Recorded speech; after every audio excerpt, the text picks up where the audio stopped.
கர்ணன் மற்றும் துரியோதனனின் நட்பு பற்றி ஒரு கதை.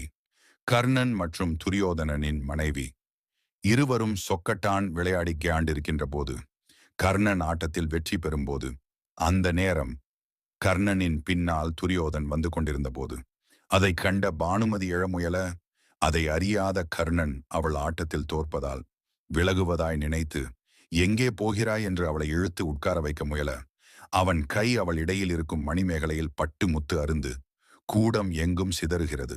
அப்புறம்தான் பின்னால் வந்த நண்பனை கவனிக்கிறான். இப்போது இருவரும் பரிதாப நிலையில் நின்றனர். கர்ணன் அரசன், அடைக்கலம் தந்து வாழ்வித்தவன், அவன் முன்னால் அவன் மனைவி மடி பிடித்து இழுத்து மேகலை அருந்து போகுமாறு செய்தவனை மன்னிப்பானா என்று கர்ணனும், என்ன சொல்லுவானோ கணவன் என்ற அச்சத்தில் பானுமதியும் நிற்க, துரியன் சொல்கிறான், கர்ணா, எடுக்கவா கோர்க்கவா என்று. அதில் பொதிந்த அர்த்தம்தான் என்ன? சிதறிய முத்துக்களை எடுக்க நிதானம் வேண்டும். கோபம் கொண்ட மனசில் நிதானம் வராது.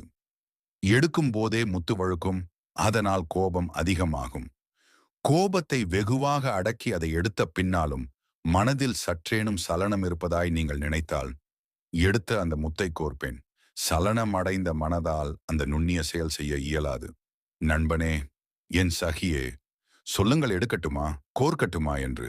இருவரும் தீயவர்கள்தான், ஆனாலும் அவர்களிடையே இருந்த நற்பண்புகளையும் எடுத்துக்காட்டியது. ஒரு சிறந்த நட்புக்கு பரிணாமம் காட்டியது.